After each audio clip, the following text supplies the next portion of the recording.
Bismillahirrahmanirrahim. Assalamualaikum warahmatullahi wabarakatuh. Bersua dalam berita perdana malam ini, saya Razikin Abdullah dan saya Rafizah Haji Mahmud. Berita utama malam ini.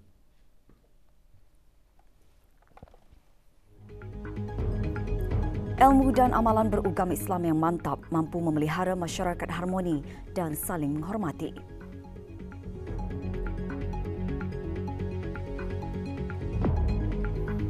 Pelaksanaan Bruhams Pact membawa perubahan positif termasuk memudahkan akses langsung perkhidmatan penjagaan kesihatan.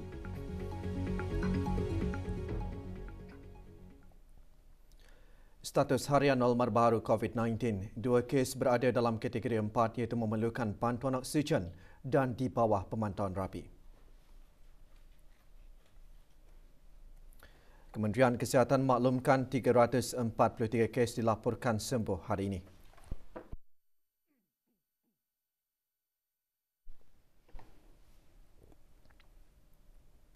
Jumlah keseluruhan pemberian 2 dos vaksin COVID-19 bagi kanak-kanak berumur 5 hingga 11 tahun, 86.1%. Bagi remaja berumur 12 hingga 17 tahun yang mendapat 3 dos vaksin, 61.6%. Dan liputan bagi rakyat dan penduduk negara ini yang mendapatkan 3 dos vaksin, 78.6%.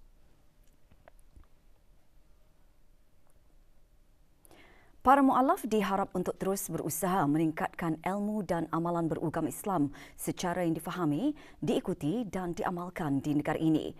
Dengan cara itu, mereka yang berlainan agama juga akan berbuat yang sama bagi memelihara keharmonian hidup berkeluarga dan jiran tetangga dalam sama-sama menghormati kerasmian Islam agama negara. Menteri Halil Wal Agama berharap agar Pusat Dakwah Islamiah melalui bahagian pembangunan mu'alaf dan urustia program keagamaan belia akan terus aktif merancang dan melaksanakan program memantapkan dan seterusnya meningkatkan daya tahan saudara-saudara baharu. Kementerian sangat menyambut baik daya usaha pusat dakwah berkolaborasi dengan agensi-agensi di luar untuk meluaskan pendekatannya dalam memantapkan saudara-saudara baharu seagama. Maksud saya, pendekatan yang telah dilakukan setakat ini yang secara ketara dan ketarap ialah aktiviti kebeliaan seperti belia mu'alaf asy-syahadah. Demikian juga secara keusahawanan menerusi program mu'alaf Prunes. Yang berhormat Pihin Udana Khatib Datuk Paduka Seri Setia Ustaz Haji Awang Badarudin, Pin Pengarah Datuk Paduka Haji Awang Othman berucap demikian pada Majlis Convocation Program Mu'alaf Mantap dan penyerahan sijil tamat skim bimbingan mu'alaf. Seramai 151 peserta menerima sijil. Mereka ialah 37 belia mu'alaf yang mengikuti dan menamatkan program Mu'alaf Mantap dan 114 mu'alaf ke-4 daerah yang menamatkan skim bimbingan lanjutan 2 pada tahun 2022. Mostlynya yang pelajari, banyaklah kami belajar halakah, tajwid, mengenai Islam, mendalamlah pelajarannya. Apa yang kami nada pelajari, explore lah, macam cara sembahyang, cara pembacaan Al-Fatihah. Apa yang kami pelajari di sini mengenali Islam. Lepas itu jumpa dengan kawan-kawan. Lepas itu kami ada banyak aktiviti yang dibuat oleh pusat dakwah lah. Bagi memperingati Hari Keputeraan Junjungan Besar Nabi Muhammad sallallahu alaihi wasallam, Jabatan Perkhidmatan Kesihatan serta Jabatan Dasar dan Perancangan Kementerian Kesihatan petang tadi mengadakan majlis sambutan Maulud. Majlis berlangsung di Kementerian Kesihatan. Hadir yang berhormat Datuk Seri Setia Dr. Awang Haji Muhammad Isham bin Haji Jaafar, Menteri Kesihatan. Antara pengisian majlis termasuk ceramah khas bertajuk Keistimewaan Rasulullah yang disampaikan oleh Awangku Muhammad Muzaffar bin Pengiran Haji Rusidi, penceramah undangan dari Unit Kaunseling dan Kefahaman Pusat Dakwah Islamiah. Majlis diselajurkan dengan dikir Maulud. Majlis bertujuan menyemarakkan lagi sambutan Hari-Hari Kebesaran Islam. Juga hadir Awang Haji Maswadi bin Haji Mohsin, Setiausaha Tetap di Kementerian Kesihatan.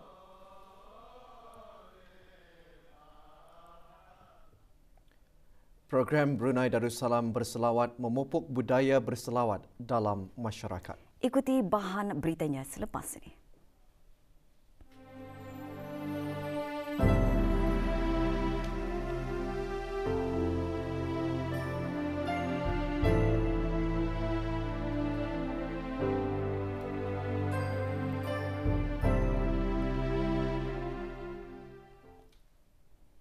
Dalam meningkatkan kesedaran, meluaskan pengetahuan serta kecekapan mengenai gaya hidup sihat, Kementerian Pendidikan mengadakan aktiviti senaman bagi program Workplace and Health WAH.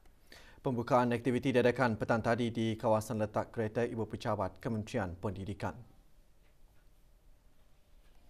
Antara yang menyertai Dr. Haji Azman bin Ahmad, Setiausaha Tetap Pengajian Tinggi Kementerian Pendidikan. Program dihasrat meluaskan pengetahuan serta menekankan kepentingan tindakan bersepadu dalam mengesan serta mencegah dan menangani risiko penyakit-penyakit tidak berjangkit, khususnya di tempat kerja. Sebanyak 30 sesi aktiviti senaman akan dijalankan secara berjadual di semua cawangan daerah yang akan diketuai oleh ketua-ketua jabatan dari Kementerian Pendidikan. Aktiviti dikendalikan melalui bahagian kesihatan, keselamatan dan alam sekitar, Jabatan Pentadbiran dan Perkhidmatan dengan kerjasama Jabatan Pendidikan Co-Kurikulum. Program Brunei Darussalam Berselawat diteruskan lagi secara maya dengan majlis selawat dan doa munajat. Program merupakan salah satu usaha untuk melestarikan dan membudayakan bacaan selawat dalam kehidupan seharian, terutama dalam kalangan masyarakat Islam di negara ini. Menyertainya Awang Haji Zakaria bin Haji Surudin, Setiausaha Tetap Kebeliaan Kementerian Kebudayaan Belia dan Sukan. Aktiviti dijayakan bersama kumpulan Maulid Az-Zahra dan kumpulan Adiyu Lami As-Sarif dan disertai oleh lebih 60 jemaah termasuk daripada Malaysia. Program Brunei Darussalam Berselawat akan diteruskan lagi dengan Majlis Zikir Ratib Al-Atas esok 19 Oktober pukul 8.30 malam secara maya. Manakala majlis selawat perdana akan diadakan pada hari Jumaat 21 Oktober bertempat di Masjid Suri Seri Begawan Raja, Pengiran Anak Damit, Kampung Manggis, Madang pukul 6 petang. Pelaksanaan Bruhems Enhancement Picture Archiving and Communication System, ringkasnya Bruhems PACS, berperanan penting dalam aliran kerja secara klinikal dalam perkhidmatan radiologi dan kardiologi. Bruhems PACS juga menyokong ke arah aspirasi Kementerian Kesihatan dalam memperkokohkan sistem dan perkhidmatan penjagaan kesihatan. Pelaksanaan Bruhems PACS juga merupakan satu lagi mercu tanda penting kementerian berkenaan dalam merealisasikan visinya ke arah kecemerlangan dalam penyediaan perkhidmatan penjagaan kesihatan selaras dengan matlamat Wawasan Brunei 2035. Bruhems PACS adalah teknologi digital dalam pengemejan perubatan untuk penyimpanan, pengurusan, pengedaran, akses yang mudah dan paparan imej perubatan yang berkualiti dan lebih jelas. Sistem pengurusan pesakit ini mempunyai dua komponen, meliputi radiologi bagi penyimpanan dan arsip imej radiologi seperti X-ray dan CT scan, dan kardiologi bagi penyimpanan arsip imej jantung termasuk elektrokardiogram ECG. Melalui sistem ini, semua hospital dan pusat kesihatan di bawah kawalan Kementerian Kesihatan di negara ini dapat mengakses sekaligus merealisasikan matlamat satu pesakit satu rekod. Menurut Kementerian Kesihatan, sejak Bruhems PACS digunakan, beberapa perubahan positif dilihat dalam pemberian perkhidmatan radiologi, antaranya pengurangan percetakan filem X-ray sebanyak 99%.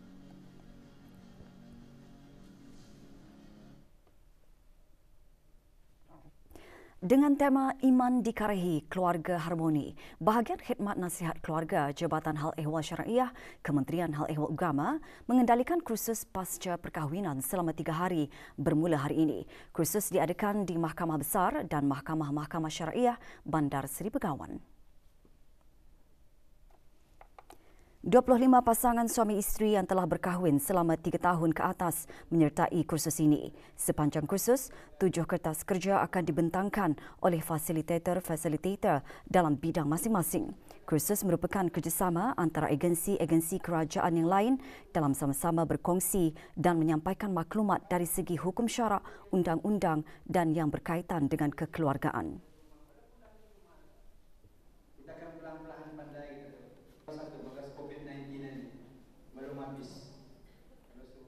Antara objektif kursus yang pertama yang mengukuhkan kefahaman mengenai pentingnya institusi keluarga Islam dalam masyarakat.